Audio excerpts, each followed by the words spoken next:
मेरे प्यारे बच्चों, भाषा और व्याकरण की क्लास में आप सभी का स्वागत है।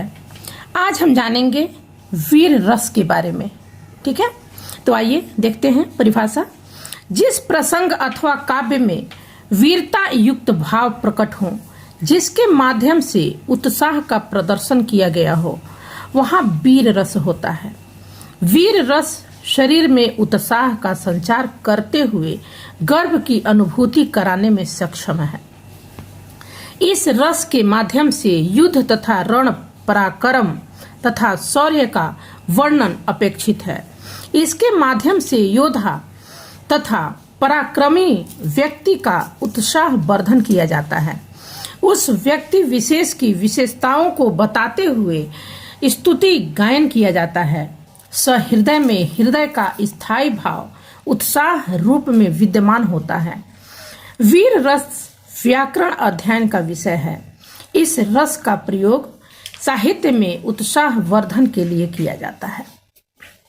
ठीक है, वीर रस में हम देख लेंगे इसके अवयव क्या हैं। स्थायी भाव में वीर रस का स्थायी भाव है उत्साह है, विभाव, अनुभाव तथा संचारी भाव। इसके संचारी भाव के माध्यम से परिष्कृत होकर जब वह आस्वाद रूप में प्रकट होता है, वहां वीर रस की प्रतीति होती है। ठीक है, आलंबन देखेंगे। शत्रु, धार्मिक ग्रंथ, पर्व, तीर्थ स्थान, दयनीय व्यक्ति, स्वाभिमान की रक्षा के लिए प्रस्तुत व्यक्ति, अन्याय अत्याचार के सामना करने वाला व्यक्ति, साहस और उत्साह। उद्दीपन देख लेंगे। शत्रु का पराक्रम, अन्नदाताओं का दान, धार्मिक कार्य, दुखियों का सुरक्षा आदि।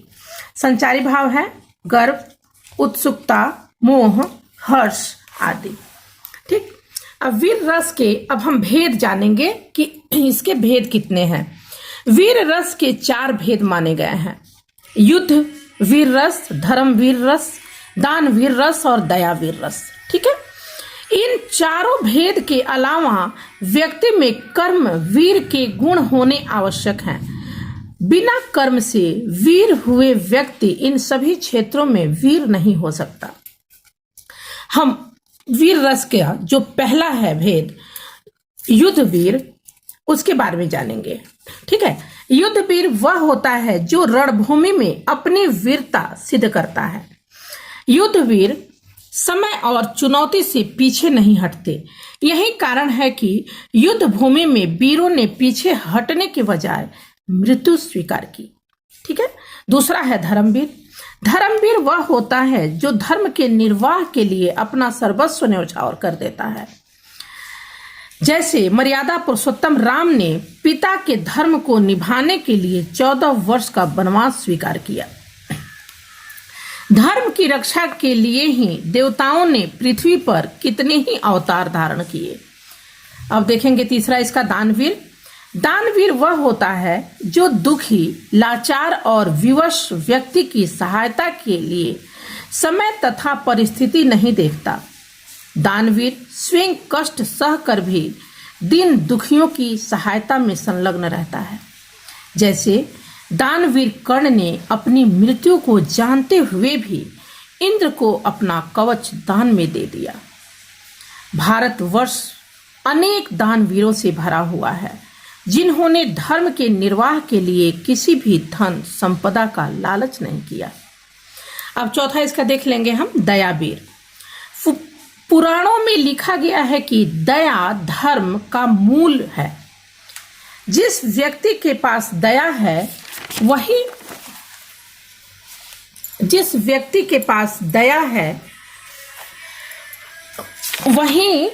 वही धर्म का निर्वाह कर सकता है। जैसे राम ने अपने जीवन काल में कितने ही कष्ट दूसरों के कारण झेले, किंतु उन्होंने दया धर्म का निर्वाह सदैव किया।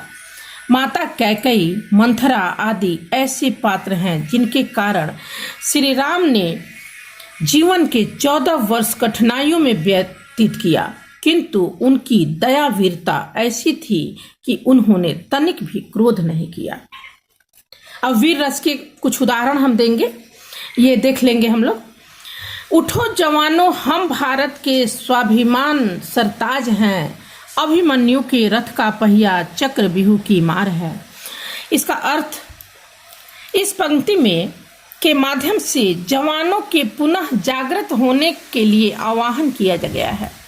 अपने जवानों में उत्साह को चरम स्तर पर पहुंचाने की कोशिश की गई है। बताया जा रहा है कि अभिमन्यु के वीर संतानों, उनके बलिदान पर गर्व करो। अभिमन्यु को मारना इतना सरल नहीं था। उसकी मृत्यु तो चक्रव्यूह के कारण हुई, जो अपनों ने ही रची थी। हम भारत के स्वाभिमान सरताज हैं। अपनी मातृभूमि की रक्षा के लिए हमें उठना ही होगा। ये महाभारत के समय का प्रसंग है। ठीक है, अब हम दूसरा देख लेंगे, इसका एक और उदाहरण। रणवीज चौकड़ी भर भर कर चेतक बन गया निराला था। राणा प्रताप के घोड़े से पड़ गया हवा का पाला था। इसका अर्थ, महाराणा प्रताप जितने बड़े वीर थे, उनका घोड़ा भी उतना ही वीर था। वह हवा की गति से तेज दौड़ सकने में सक्षम था। जब वह राणा जी को लेकर रणभूमि में आता तो शत्रु दल थर थर कांपने पर मजबूर हो जाते थे। राणा की सोच के अनुसार वह घोड़ा दौड़ सकता था। यही कारण है कि चेतक की स्मृति आज भी मौजूद है। तो ये तो रहा हमारा वीर रस। अगले वीडियो में मैं किसी और रस के बारे में लिख कर लाऊंगी। तब तक के लिए गुड बाय।